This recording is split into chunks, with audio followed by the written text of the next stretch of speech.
오늘 하나님 말씀은 욥기 38장 39절에서 39장 4절까지입니다. 내가 사자를 위하여 먹이를 사냥하겠느냐? 젊은 사자의 식욕을 채우겠느냐? 그것들이 굴에 엎드리며 숲에 앉아 숨어 기다리느니라. 까마귀 새끼가 하나님을 향하여 부르짖으며 먹을 것이 없어서 허우적거릴 때에 그것을 위하여 먹이를 마련하는 이가 누구냐? 삼염소가 새끼 치는 때를 내가 아느냐? 암사슴이 새끼 낳는 것을 내가 본 적이 있느냐? 그것이 몇 달 만에 만삭되는지 아느냐? 그 낳은 때를 아느냐? 그것들은 몸을 구부리고 새끼를 낳으니 그 괴로움이 지나고 그 새끼는 강해져서 빈들에서 크다가 나간 후에는 다시 돌아오지 아니하느니라. 이 시간 하나님 됨을 바라보십시오 라는 주제로 함께 말씀을 살펴보도록 하겠습니다. 하나님을 알면 알수록 감탄할 수밖에 없습니다. 하나님의 능력과 지혜도 말로 다할 수 없이 크지만 그분의 긍휼과 사랑도 감당할 수 없을 정도로 거대합니다. 하나님을 조금이라도 인정하는 자는 어떠한 삶을 살아갈까요? 오늘 말씀을 통해 함께 살펴보도록 하겠습니다. 첫 번째로 하나님의 긍휼을 의지하는 사람입니다. 하나님을 아는 자는 하나님의 긍휼을 기대하고 의지합니다. 우리는 하나님의 긍휼로 구원을 얻었고 매 순간 긍휼을 구하며 살아갑니다. 하나님의 긍휼을 구하는 자는 어떤 사람입니까? 바로 하나님을 아는 사람이며 겸손한 사람입니다. 자신의 무능력을 인정하고 한없는 크신 하나님의 사랑을 의지하는 사람입니다. 까마귀 새끼가 먹을 것이 없어서 허우적거리는 것조차 그냥 보지 못한 그런 하나님이 우리의 부르짖음을 어찌 그냥 듣고만 있겠습니까? 사랑하는 성도 여러분, 하나님께 나아가십시오. 우리가 하나님을 구하며 허우적거릴 때 하나님은 우리를 돌봐 주실 것입니다. 하나님은 전지전능하신 분이십니다. 그분이 우리를 사랑하시고 돌보시는데 무슨 걱정이 있겠습니까? 우리에게는 어떤 상황에서도 하나님으로 말미암은 위로가 있습니다. 오늘 하루도 하나님을 바라보면서 우리 마음 가운데 하나님의 위로가 있기를 간절히 소망합니다. 두 번째로 하나님의 손길을 기대하는 사람입니다.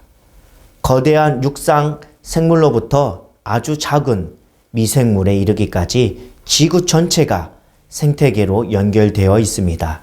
사람과 무관하게 생육하고 번성하며 성장과 번식을 반복하는 창조세계의 질서를 들여다보며 하나님의 섭리에 감탄하게 됩니다.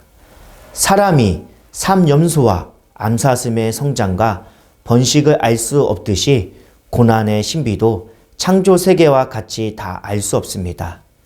사람이 보기에는 도무지 이해할 수 없는 고난이라 할지라도 전능하신 하나님의 섭리 안에서 그 선한 목적대로 주어지는 것입니다.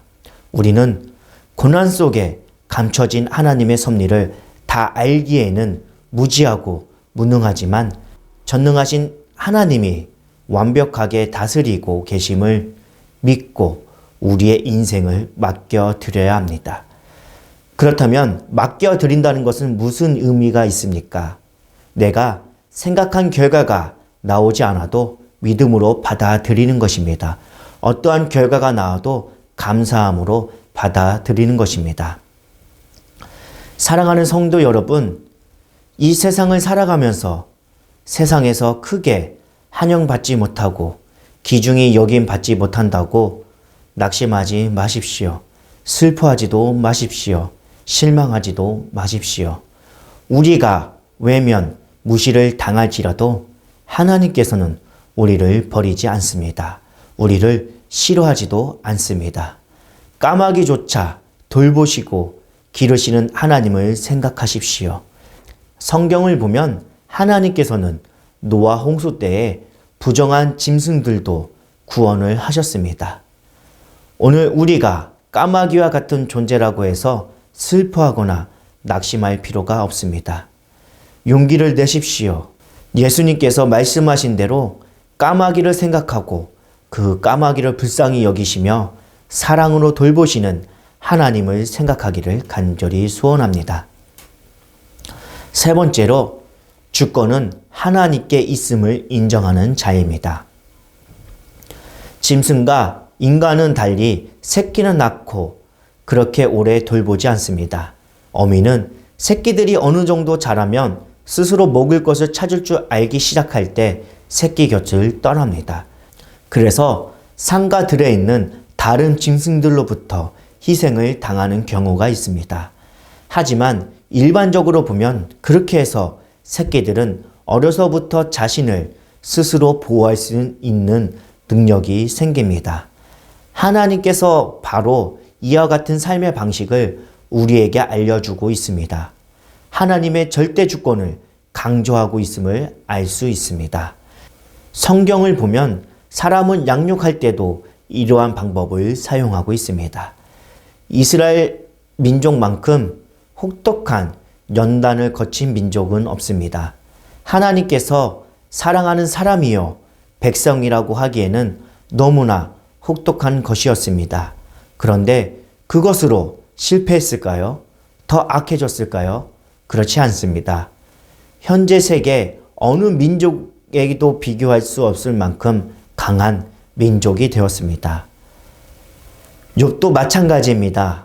더욱 강해지고 하나님에 대한 믿음이 더욱 깊어졌습니다. 우리는 하나님께 나를 거칠게 다루신다고 원망해서는 안 됩니다. 무시를 당한다고 불평해서도 안 됩니다. 그것이 우리를 강하게 연단하시고자 하시는 사랑에서 나온다는 사실을 기억해야 합니다. 감사함으로 받아야 합니다.